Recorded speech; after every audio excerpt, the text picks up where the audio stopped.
Casi Almost 6 6 million millones deaths, de muertes. rape and crime everywhere, Viola- blood flowing in torrents in the cold trenches of Russia. Clearly, Operation Barbarossa and the subsequent clash on the Eastern Front were the backdrop of the wildest scenes of World War II. When Hitler decided to invade the nation led by Joseph Stalin, he anticipated a quick and easy victory, but encountered a real hell that ended up consuming countless soldiers' lives. In this edition of Military History, we want to present this turning point in full color, as you've never seen it before, giving it a new dimension. Prepare to experience the conflict firsthand. Amongst the land, fire, blood, and fear. Let's begin this impactful presentation. The relationship between the Third Reich and the Soviet Union was a decisive factor in the development of World War II. In the 2 years leading up to Operation Barbarossa, both countries had signed political and economic pacts for strategic purposes. Despite the vast ideological distance and Hitler's declared intentions to expand eastward, in 1939 they formalized the well-known Ribbentrop-Molotov Pact, named after the foreign ministers of each nation. In this document, Germany secured the neutrality of the Soviet Union in exchange for ceding half of Poland, Bessarabia, and the Baltic states. Additionally, the Soviet Union claimed control of the Dardanelles Strait, Finland, and the possibility of opening bases in Denmark. Essentially, Eastern Europe was divided between Moscow and Berlin. Steadily, his armies were redeployed to the east and re-equipped for what would be their greatest challenge.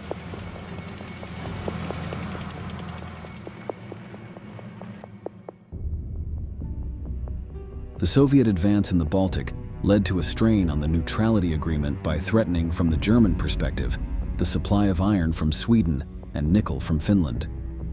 Although the Soviet Union had generally adhered to the treaty, particularly in sending raw materials to the Third Reich, Soviet territorial ambitions unsettled Hitler. By the end of May 1940, there were discussions in Berlin about the possibility of launching an attack against the Soviet Union by July 1941. The Führer assigned the task of planning the invasion to Franz Halder, who in turn delegated the mission to Erich Marx. However, until the last moment, Adolf Hitler tried to exhaust the diplomatic route to draw Joseph Stalin into the German sphere. In July 1940, after the Soviet occupation of Bessarabia and northern Bukovina, the German High Command began planning the attack. This was the birth of Operation Barbarossa, named in honor of Emperor Frederick III. The Third Reich needed to divide its forces and avoid repeating Napoleon Bonaparte's mistake of invading such an extensive country with a single block of soldiers. Various aerial reconnaissance missions were also carried out along the German-Soviet border to understand exactly what they would be facing. Erich Marx's plan envisioned the formation of 2 large army groups advancing from Poland towards Moscow and Kiev. However, this was not the only strategy. There was also the idea of deploying 3 armies, targeting Leningrad, Moscow, and Kiev for destruction. From December 3rd to 7th, a Kriegspiel war game was staged to determine which plan would be executed. The second option was ultimately chosen. Incredibly, British intelligence had warned the Soviet Union of the imminent invasion, but Stalin believed it was a desperate attempt by Churchill to pull him into the war alongside the Allies. Even though Soviet spy Richard Sorge provided Moscow with the exact date of the attack, the advance took the Red Army by surprise. The Stavka, the High Command, had not issued any preventive war measures.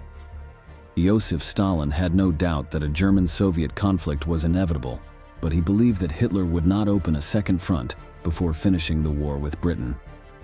Clearly, the Russian leader overestimated the Führer's patience. Let's return to what was happening on the German front in the weeks leading up to the start of Operation Barbarossa. As German soldiers now flooded into neighboring Poland, Stalin, desperate to maintain the peace, gave orders that nothing should be done to offend Hitler. Germany needed millions of soldiers to overcome the powerful Soviet defense. The mobilization of citizens for the armed forces, known as the Wehrmacht, was so massive that it caused a shortage of labor in the country. This recruitment increased the number of troops, but overall worsened the quality of the army, as not everyone had the necessary training. Worse still, much of the weaponry and equipment provided came from the spoils of previous campaigns. They were outdated platforms that had already been worn down by combat use. In summary, the infantry forces that began the attack on the Soviet Union were no better than those used in previous battles against the West. But that didn't matter. The German army was driven by imperial ambition and a renewed patriotic sentiment, combined with hatred towards the Slavic peoples.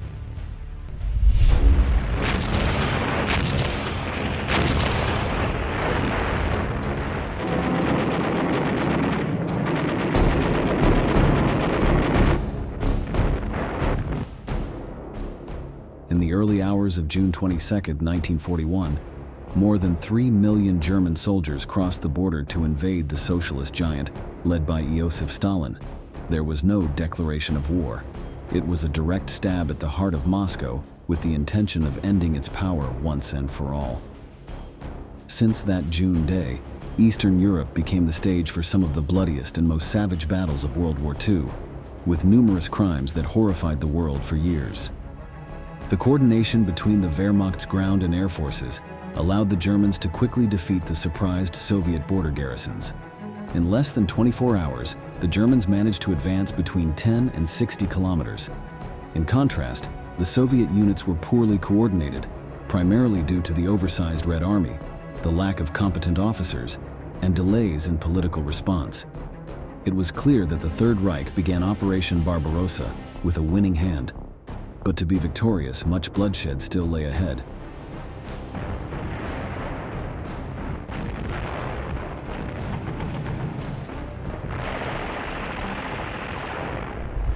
The Soviet defensive plans were still heavily influenced by the experience of World War I, with all their units spread evenly along the border and very close to it.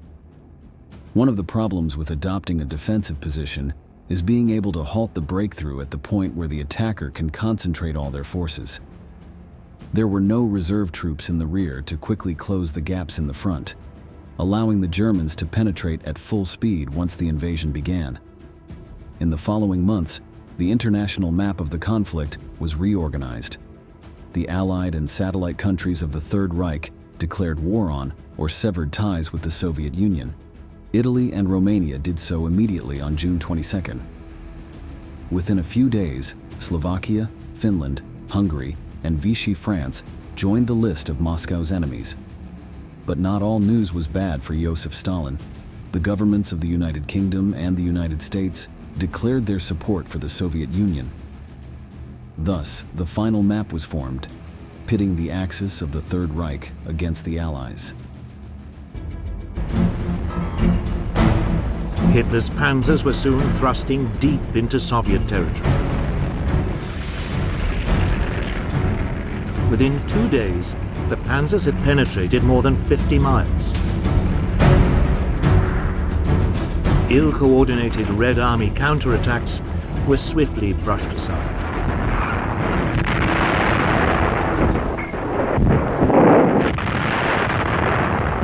In the first 5 weeks, the Soviet army lost approximately 1 million soldiers between the regions of the Bug River and the city of Smolensk. Many units were trapped and encircled between the German columns, and soon, with no supplies or communication, they opted to surrender, unaware that their fate lay in the infamous concentration camps. Russian tanks quickly exhausted their supply of armor-piercing ammunition and were powerless to halt the German panzers. However, during Operation Barbarossa, there were no significant clashes between enemy vehicles, as the German divisions were ordered to advance at full speed. This terrifying situation caused panic among the Soviet civilian population, but Moscow's soldiers were unwilling to be subdued by an invading force. Historically, one of the strongest links within the Russian army has been its numerous and tenacious infantry. During Operation Barbarossa, it was the foot soldiers who bore the brunt of the Third Reich's assault. In the first 3 months of the German offensive, the USSR lost over 100 rifle divisions. Many of these soldiers were from the last draft of the spring and had little training. The basic weapon of these troops was the Mosin Nagant, 1890-1930 bolt-action rifle, chambered in 7.62 millimeters. It was a robust and accurate platform, complemented by the semi-automatic SVT-40 rifle, also in 7.62 millimeters. With these two weapons, tens of thousands of Germans were brought down while the country organized its defense with powerful state-of-the-art armaments.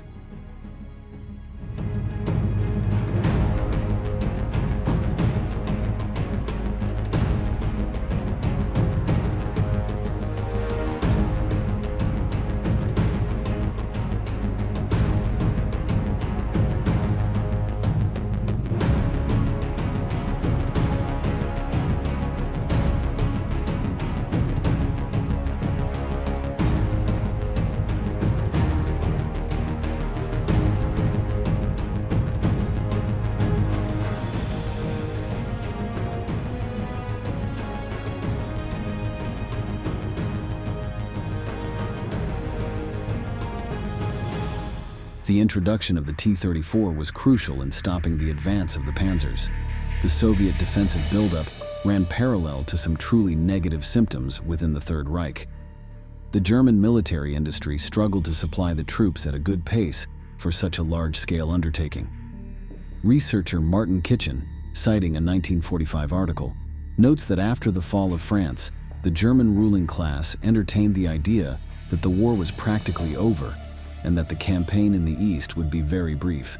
For this reason, no long-term plans were made. According to the article, by December 1941, Germany was producing 30% less armament than the previous year.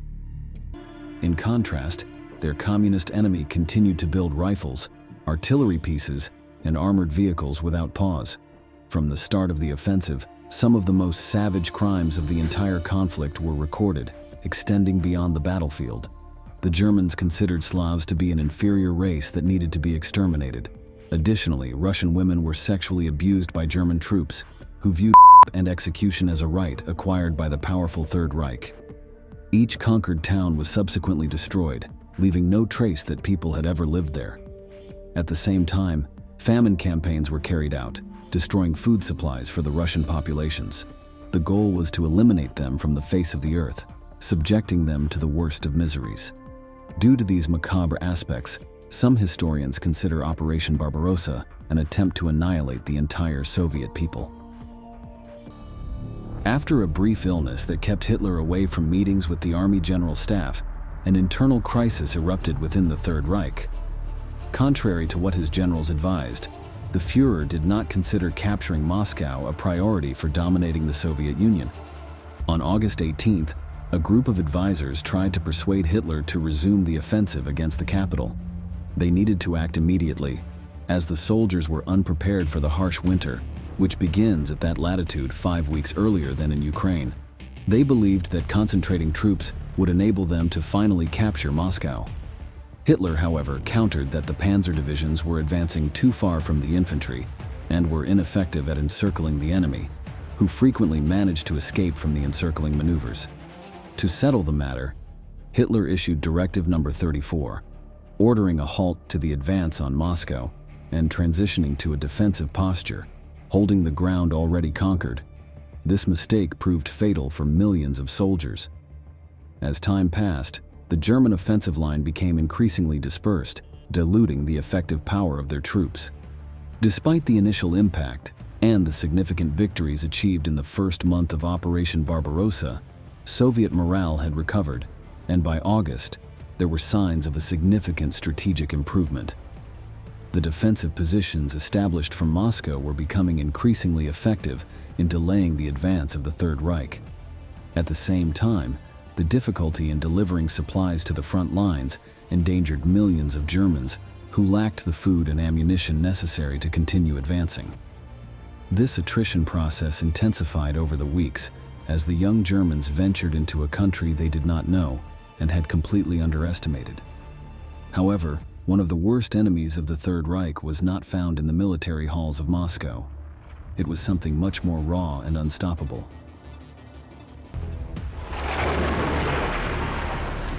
But the real obstacle to German advance would be the weather. On October the 8th, heavy rains set in. German vehicles soon became bogged down in a sea of mud.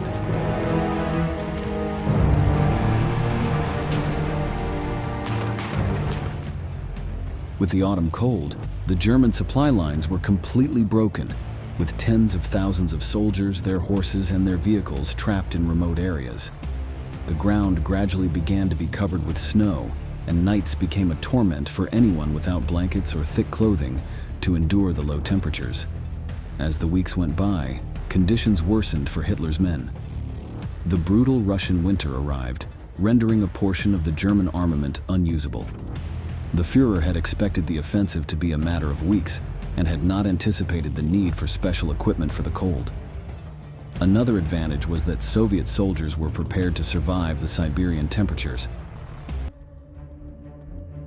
Delayed in their objectives and with the harsh Russian winter settling in, the German troops and their allies took Kiev and besieged Leningrad. But a Soviet counteroffensive halted them 80 kilometers from Moscow and nearly caused the collapse of the invading armies.